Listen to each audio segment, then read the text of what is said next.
raised without the use of conventional pesticides, fertilizers made with synthetic ingredients or sewage, and the use of bioengineering or iodizing radiation.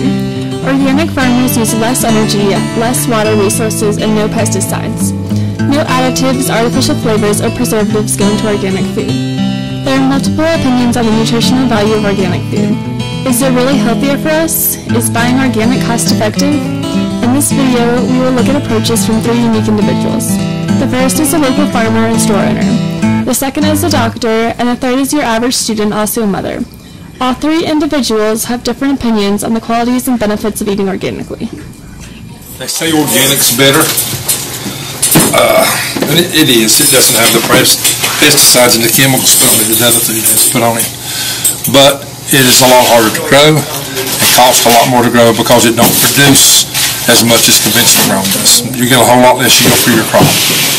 You don't get as prettier fruit. You got a lot more insect bites on it. You've got a lot more defects in it than you do conventional grown food. But everybody's to their own. Pesticides can cause neurodegenerative diseases. They've been linked to things like Parkinson's disease, Alzheimer's disease, things like that. So the fewer pesticides you eat, the fewer chemicals that don't belong in your body or aren't naturally occurring on this earth, probably the better off you are, which means organic foods are probably a reasonable option. Now let's take a look at some of the options available to those trying to eat organically. There are a wide variety of foods that are produced organically, including fruits, vegetables, and meats. Even some of our favorite snacks are being produced more naturally.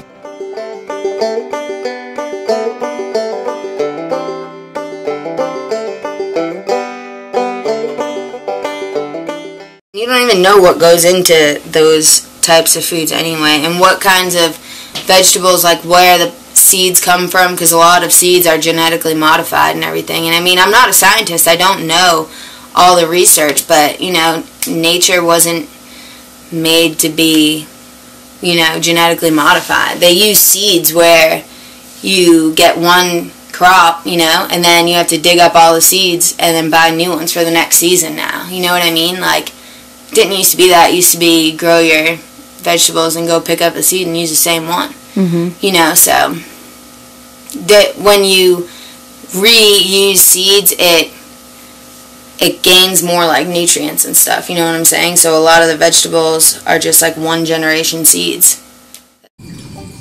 When choosing organic, make sure you know what you're buying. When a food is labeled USDA organic, that means that it is grown, produced, inspected, and certified to be in compliance with the organic standards of the National Organic Program, a program of the U.S. Department of Agriculture. This means that at least 95% of the ingredients are organic. If the product is labeled 100% organic, it means that it is grown and processed 100% organically. What is really in the meat you eat? All organic animal products are produced without antibiotics or growth hormones.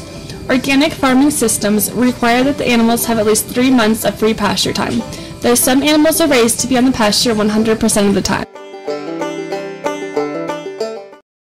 All our animals are all natural, so they're humanely raised and slaughtered. There's no antibiotics, no growth hormones, no steroids, and it's on an all-vegetarian diet. The difference between that and an organic animal is that the organic animal would be on a all-organic as opposed to just all-vegetarian diet.